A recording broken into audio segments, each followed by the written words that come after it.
자, 안녕하세요. 바른길 부동산입니다. 정말 오랜만입니다. 잘 지내셨죠? 자, 저는 별일 없습니다. 좀 약간 유튜브를 쉬었고요. 자, 일에 좀 집중했다라고 할 수 있는데, 자, 다시 시작하도록 하겠습니다. 저를 좀 많이 찾아주신 분들, 자, 걱정해 주신 분들 감사합니다. 쉴 만큼 쉬었으니까 이제 다시 유튜브를 시작해 보도록 하겠습니다. 항상 감사합니다. 자, 그래서 오늘은 색다른 주제를 가져왔습니다. 뭐냐? 자, 부자들은 어떠한 생각을 가지고 있는지 궁금하시죠? 자, 마침 리포트가 나왔습니다. 대한민국 웰스 리포트라고 합니다. 자, 이게 뭐냐? 자, 하나금융경영연구소에서 부자들은 어떤 사고와 어떻게 부를 축적했으며 어떠한 자산을 가지고 있는지 그런 것들에 대한 자, 리포트입니다. 자, 그래서 일단은 부자 기준이 뭔지 참 궁금하시죠? 그래서 자, 우리들이 말하는 아니면 요 리포트에서 말하는 부자는 어떠한 기준, 자, 얼만큼 부를 가지고 있는지 그것도 한번 볼게요. 자, 여기서 말한 부자는 금융회사와 거래하고 있는 금융자산 10억 원 이상인 분들을 부자라고 합니다. 자, 하지만 10억 원보다 훨씬 많은 자산을 보유하신 분들 있죠. 자, 그분들도 따로 분류해 놨습니다. 그분들은 슈퍼 리치라고 합니다. 금융 자산이 100억 원 이상이거나 총 자산이 300억 원 이상을 보유한 부자를 슈퍼 리치라고 하고요. 자, 이분들과 비교되시는 분들, 자, 대중 부유층이라고 있습니다. 자, 이분들은 부자는 아니지만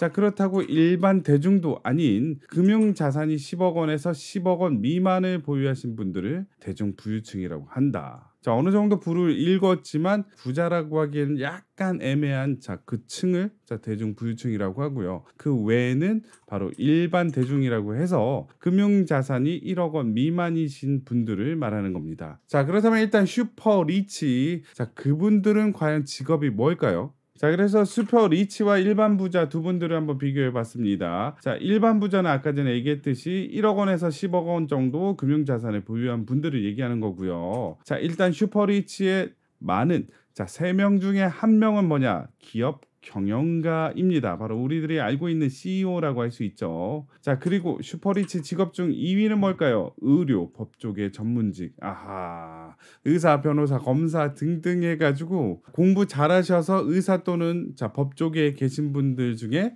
슈퍼리치가 많더라. 그래서 역시 엄마가 어렸을 때 공부하라 의미가 있습니다. 자, 그리고 나서 3위는 기업체 임원이든지 부동산 임대업자였다. 자, 안타깝게도 자, 슈퍼 리치 중에 공무원은 없더라. 한 명도 없습니다. 일반 부자는 그래도 있지만 자, 공무원 중에 슈퍼 리치가 되는 경우는 없고요. 회사원도 자, 일반 부자는 될 수 있지만 슈퍼 리치가 되기에는 많이 힘들다. 하지만 자영업자는 자, 회사원보다는 슈퍼 리치에 될 확률이 높다라는 거 알 수 있고요. 자, 회사원에서 만약에 내가 초고속 승진을 한다. 그래서 기업체 임원이 된다면 자, 슈퍼 리치가 될 확률이 높고요. 자영업자로 시작해 가지고 열심히 회사 규모를 늘린다면 기업 경영가가 되어서 슈퍼 리치가 될 확률이 높다. 자, 상대적으로 예체능 계열이나 아니면 교육계 전문직은 슈퍼 리치가 될 확률이 그렇게 높지는 않네요. 자, 그리고 두 번째는 MBTI도 한번 살펴봤어요. 야, 이거는 되게 흥미롭죠. 자, MBTI. 자, 1등 슈퍼 리치 중에는 ESTJ가 상당히 많습니다. 자, 외향적이고 감각적이고 이성적이고 계획적인 분들 중에 슈퍼 리치가 많다. 자, 요거는 이제 나중에 한번 보도록 하겠습니다. 그 다음으로 슈퍼 리치가 많이 사는 곳. 역시나 했더니 역시나 서울 강남구, 서초구, 송파구, 강남 상구에 많이 살고 있더라. 자, 그래서 한번 슈퍼리치는 대략적으로 어느 정도 돈을 이제 보유하고 있을까요? 21년도랑 22년도랑 자산이 슈퍼리치도 줄었군요. 373억 원이 평균이었는데 22년도에는 323억 원. 자, 아무래도 부동산 경기가 별로 좋지 않으니까 그 규모가 좀 떨어지지 않았나 싶고요. 자, 오히려 금융자산은 150억 원에서 161억 원으로 늘었습니다. 자, 그 비율로 따졌을 때는 부동산과 금융자산이 자, 55% 40%, 22년도에는 48% 50% 해가지고 금융자산 그다음에 부동산이 반반 정도로 보유를 하고 있다라는 사실이죠. 자, 좀 더 디테일하게 21년도 22년도 자산이 금융자산은 늘어난 대신에 부동산 자산은 줄어들었다는 걸 알 수 있고요. 자, 그 금융자산을 좀 더 디테일하게 보자면 자, 일단은 21년도에 비해 22년도가 확 줄은 게 있습니다. 자, 뭘까요? 자, 요 주식.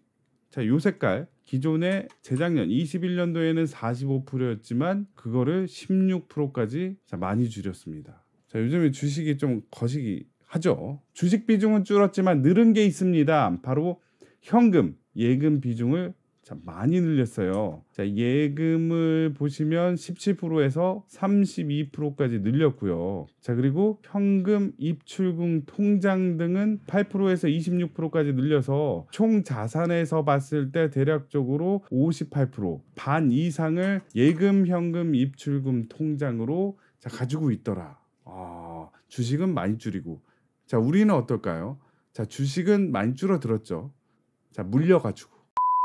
자, 그래서 슈퍼 리치는 부동산 경기도 안 좋고 경제도 안 좋을 때 현금 예금 비중을 좀 늘리고 있는 판국이다라는 걸 알 수 있어요. 자, 그렇다면 슈퍼 리치들이 투자를 할 때 과연 어디에 투자를 하고 선호도는 어떻게 될까요? 자, 일단은 23년 경기 전망을 어떻게 봤을지 아주 좋아질 것이다. 없습니다. 자, 23년도 그렇게 예측하신 분은 없고요. 좋아질 것이다는 자, 실물 경기 7%, 2%. 자, 그리고 안 좋아질 것이다, 매우 안 좋아질 것이다는 자, 실물 경기도 그렇고 엄청나게 많은 비중 80%. 자, 그리고 88%의 비중으로 자, 올해는 그렇게 좋지는 않다라는 거죠. 자, 그리고 부자들의 코스피랑 부동산 가격을 예측을 한 걸 봤을 때 일단 부동산 가격 상승세 전환 시점은 자, 일단은 내년 상반기 이후에나 좀 상승이 있을 것이다라고 봤고요. 자, 코스피 주식 시장은 일단은 23년도 하반기 때 좀 상승하지 않을까 이렇게 예상을 하네요. 자, 그래서 부동산보다 주식이 자, 먼저 상승할 여지가 있다라는 얘기죠. 자, 그리고 만약에 투자를 하게 된다면 그 1순위는 주식 29%, 부동산 27% 해가지고 주식과 부동산에 투자 계획이 있다. 자, 그에 반해서 아까 전에 봤던 현금, 입출금, 통장은 자, 2%밖에 안 됩니다. 자, 아까 전에 현금과 예금 자, 요런 거 보유율이 상당히 높았죠. 자, 아까 전에 현금, 입출금, 통장을 이렇게 늘렸습니다. 26%로. 자, 21년에 8%에서 26%로 늘린 이 이유가 자, 단순하게 투자로서 가지고 있는 게 아닌 바로 기회가 되면 요런 거에 투자를 하겠다라고 자, 비중을 늘린 거라고 할 수 있겠죠. 그에 반해서 자, 요런 것들 가상화폐나 ETF 등등은 투자 의향이 그렇게 있지는 않다는 얘기죠. 자, 그리고 만약에 부동산을 산다면 빌딩 50억 원 초과를 사든지 아니면 자, 아파트를 사겠다라는 게 보입니다. 자, 그렇다면 그분들은 어떻게 슈퍼 리치가 되었을까요? 자, 일단 슈퍼 리치의 44%가 부모 교육이나 가정의 분위기로 인해 자연스럽게 관심을 가짐.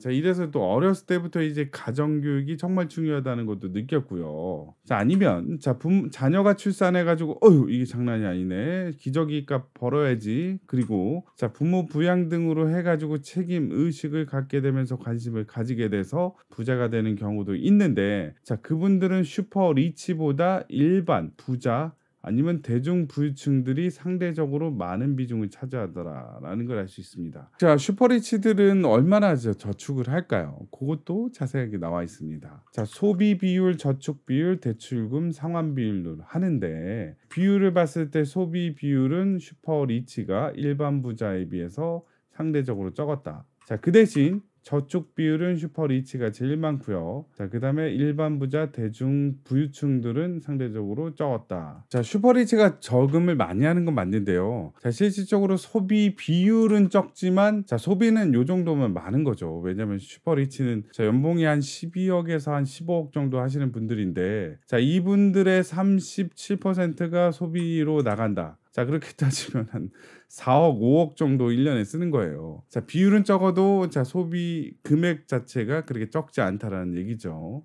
하지만 자, 많이 번 만큼 자, 많이도 저축하는구나. 자, 이런 거 알 수 있죠. 자, 그리고 슈퍼리치들이 보유 부동산을 가지고 있는데 그분들의 자산 확대에 가장 크게 기여한 부동산은 뭐가 될지. 자, 그래서 두 가지로 나눠봤어요. 자, 요 그래프는 보유하고 있는 부동산 자산을 의미하는 거고요. 요 동그란 거 있잖아요. 요게 자, 그 자산 중에서도 자산 확대에 가장 크게 기여한 부동산은 무엇이지? 자, 그래서 대형 아파트 40평 이상은 71%가 보유를 하고 있지만 자산 확대에 그렇게 크게 자, 기여하진 않았다. 상대적으로 빌딩 같은 경우는 비율도 높고요. 자, 자산 확대에 있어서 비중이 높았다라고 할 수 있죠. 토지는 많이 보유했지만 자산 확대까지는 안 됐고요. 자, 상대적으로 요런 오피스텔, 단독 다가구, 다세대 중소형 빌라 요것들은 자, 보유도 많지 않고요.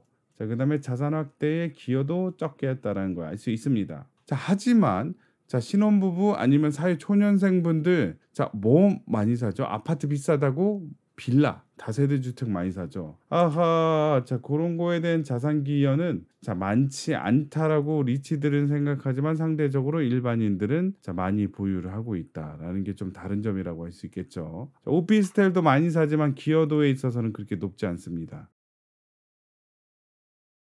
자, 굳이 산다면 나는 40평형 미만의 중소형 아파트를 44%. 자, 아니면 40평형이 넘는 대형 아파트.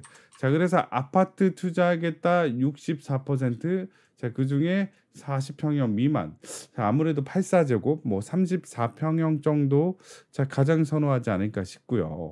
자, 아파트가 아니라면 상가. 자, 토지부터 좀 비율이 떨어지긴 합니다. 빌딩 같은 경우, 자, 오피스텔 같은 경우도 굳이 하자면 10명 중에 1명은 투자를 하겠다. 하지만 단독 다가구, 해외 부동산, 다세대 주택, 대형 빌라 등등 해가지고 자, 이런 것들은 투자하기가 좀 머뭇머뭇하더라. 자, 그렇다면 부자들이 부동산에 좀 긍정적으로 투자를 계획하고 있는데 자, 부동산의 매력이 무엇입니까? 라고 또 인터뷰를 했어요. 자, 일단은 부동산에 들고 있으면 보존까지는 되더라. 뭐 까먹거나 주식처럼 폭락하거나 그러진 않아서 안정적인 거를 원한다라고 생각해서 부동산에 투자하고요. 비슷한 비율로 장기적인 관점에서 다른 투자 자산에 비해 투자 수익률이 우수하다. 자, 그렇죠. 왜냐하면 레버리지 효과를 독특하게 볼 수 있고요. 전세 끼고 사서 갭 투자한 다음에 자산이 올랐을 때 팔거나 했을 때 이 수익률에 있어서 자, 다른 자산보다 높더라. 아니면 부동산을 보유하고 있어서 월세, 그런 임대 수익을 창출할 수 있는 게 부동산이기 때문에 부자들이 부동산을 장점으로 생각한다. 자, 그래서 부자들은 얼마나 많이 사고 얼마나 많이 팔았을까요?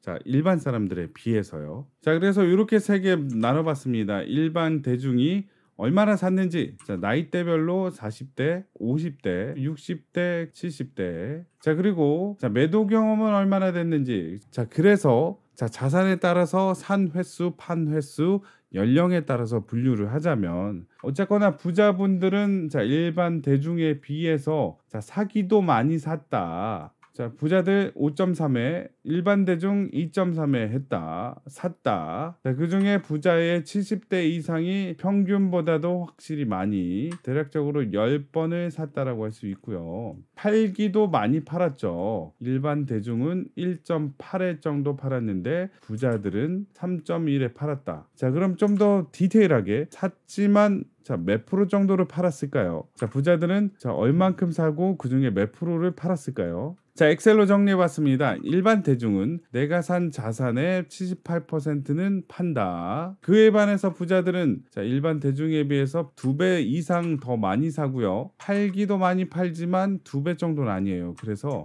내가 다세 채를 사면 대략적으로 3채를 파는데 그 파는 비율로 따졌을 때는 58%. 일반 대중은 78%. 자, 그 비율로 따졌을 때 자, 오히려 일반 대중이 많이 팔더라. 자, 부자들이 많이 보유하고 있다는 얘기죠. 그리고 요즘엔 이제 성격 구분하는 데 있어서 예전엔 혈액형이 뭐니라고 얘기했는데 요즘엔 MBTI 많이 보죠. 자, 금융자산 규모별 성격 유형해 가지고 슈퍼리치, 일반 부자, 대중 부유층, 일반 대중 이렇게 나눴는데 자, 요 세 개에 비해서 슈퍼리치 분들이 많이 가지고 있는 성격 유형에는 뭐가 있을까요? 일반 대중은 ESTJ가 8.5%밖에 안 되는데 슈퍼리치는 26.8%, 자, 일반 부자 15.6%, 대중 부유층 12.2%에 비해서 자, 월등하게 높은 수치의 ESTJ가 있더라. 자, 부자분들은 바로 이 빨간색을 많이 가지고 있다는 거죠. 자, 그래서 자, 내향형보다는 외향적이고 사교적인 사람. 자, 직관에 의지하기보다는 감각적이고 자, 경험을 중시하는 분들. 자, 감정에 치우치지 않고 진실과 사실, 논리적, 분석적인 사고형 분들. 자, 그리고 철저한 사정 계획을 가지신 분들. 자 뭐 융통성, 상황에 맞는 뭐 유두리 뭐 요런 것들 별로 안 좋아하죠. 분명한 목적을 가지시고 자 그 목표를 위해서 이제 전진하신 분들 자 요런 분들 중에 부자들이 많았다라는 얘기죠. 자 오늘은 이렇게 부자 보고서를 보면서 부자들이 어떤 생각 자 그리고 어떻게 투자를 했는지 알아봤는데요. 자 요거를 아는 걸로 그치는 게 아니라 우리도 쪼금씩 한 번씩 자 실천해 보고 도전해 본다면 자 앞으로 슈퍼 리치의 길에 있어서 좀 더 가까워지지 않을까 생각이 듭니다. 자 오늘 하루도 좋은 하루 보내시고요. 자 이 영상이 좋으셨다면 구독, 좋아요 부탁드리겠습니다. 감사합니다.